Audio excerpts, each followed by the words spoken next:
হাজার মাখলুকাতকে সৃষ্টি করতো না, এমনকি তোমাকে আমাকেও সৃষ্টি করতো না। যে নবীর শাফায়াতবিহীন আমরা কাল কিয়ামতের দিন কাইয়ো জান্নাতে যাইতে পারবো না।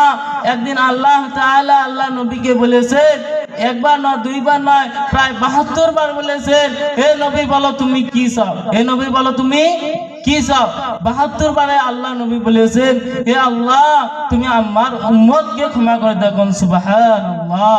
মুহতারাম দোস্ত বুজুর্গ, সেই নবীর উপরে আমরা দরুদ পড়তে চাই না।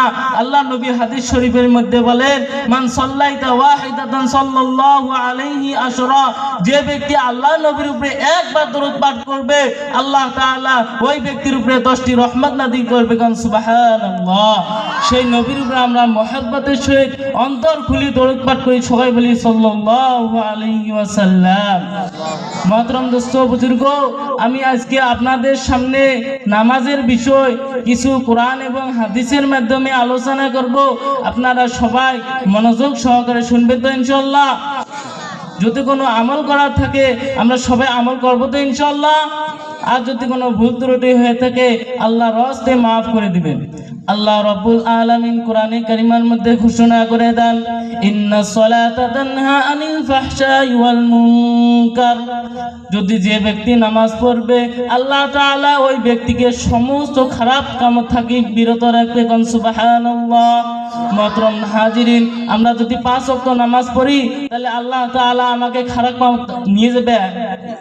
যদি আমরা 5 ওয়াক্ত নামাজ পড়ি তাহলে আল্লাহ তাআলা আমাকে খারাপ কাম থেকে বিরত রাখবেন। এজন্য আমাদেরকে 5 ওয়াক্ত নামাজ পড়ার দরকার আছে না নাই? পড়বো তো ইনশাআল্লাহ। প্রত্যেক দিন আমরা 5 ওয়াক্ত নামাজ পড়বো ইনশাআল্লাহ। মুহতারাম দোস্ত বুজুর্গ, আল্লাহ নবীর হাদিস শরীফের মধ্যে বলেন, আস-সালাতু ইমাদুদ্দিন, নামাজ হলো দ্বীনের খুঁটি। নামাজ হলো দ্বীনের খুঁটি। যদি আমরা দ্বীনকে কায়েম করতে চাই তাহলে আমাকে সর্বপ্রথম কি করা লাগবে?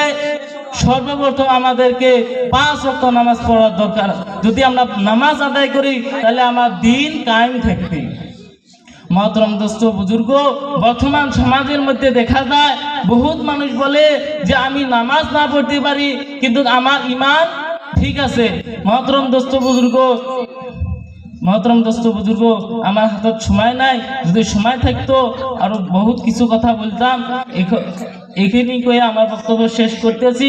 যদি কোনো আমল করা থাকে আমরা আমল করবো তো ইনশাআল্লাহ। আল্লাহ পাক আমাদের সবাইকে আমল করার তৌফিক দান করুক। ওয়া আখিরি দাওয়ানা আনিল হামদুলিল্লাহি রাব্বিল আলামিন। আসসালামু আলাইকুম ওয়া রাহমাতুল্লাহি ওয়া বারাকাতুহু।